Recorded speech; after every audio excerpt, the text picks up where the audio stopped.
Hello வணக்கம் மக்களே, எல்லாரும் எப்படி இருக்கீங்க? நான் தான் உங்கள் மிரியம் பேசுகிறேன்.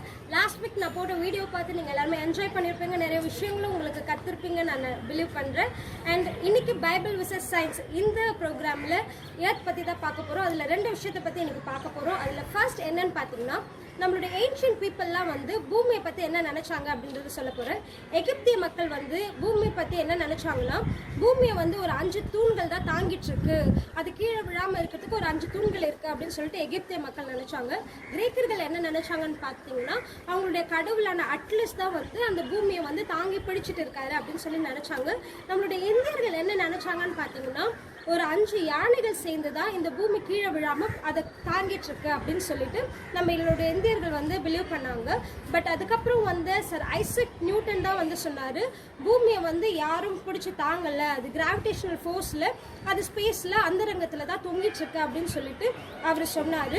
ஆனால் பைபிளில் பார்த்தீங்கன்னா யோபு 26ஆம் அதிகாரம் 7ஆம் வசனத்தில் அவர் பூமியை அந்தரங்கத்திலே தொங்க வைக்கிறார் அப்படின்னு சொல்லிட்டு ஒரு வசனம் வருது. அதாவது நியூட்டன் கண்டுபிடிக்கிறது முன்னாடியே எங்க பைபிள்ல இருக்கிற யோபுன்றவர் அதை பத்தி எழுதிட்டாரு. அதாவது பூமி அந்தரங்கத்துல தான் தொங்குது, அதை கீழே யாருமே அது பிடிச்சிட்டு தாங்கல அப்படின்ற விஷயத்த அவர் எப்பவோ சொல்லிட்டாரு. அதாவது ஸ்கிரிப்சர் சொன்னதை சயின்ஸ் அக்செப்ட் பண்ணிக்கிச்சு, ஆனா கொஞ்சம் டிலேவா அக்செப்ட் பண்ணிக்கிச்சு. ஸோ செகண்ட் விஷயம் என்னன்னு பாத்தீங்கன்னா, பூமி தன்னை தானே சுத்துது அப்படின்ற விஷயத்த யாருமே அக்செப்ட் பண்ணிக்கல.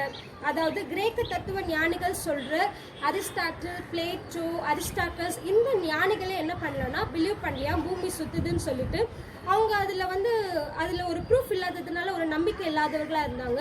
அதுக்கப்புறம் வந்து 500 வருஷத்துக்கு முன்னாடி தான் காப்பர் நிக்கோலஸ் அப்படின்ற சயின்டிஸ்ட் வந்து என்ன சொல்லியிருக்காருன்னா, பூமி தன்னை தானே சுத்துது, அதனால தான் ஒரு இடத்துல பகலாக இருந்துச்சுன்னா அது இன்னொரு நாட்டுக்கு வந்து இரவா இருக்கு அப்படின்னு சொல்லிட்டு அவர் கண்டுபிடிச்சு சொல்லியிருக்கிறாரு. இது ஒரு ப்ரூஃபாகவும் அவர் சப்மிட் பண்ணியிருக்கிறாரு.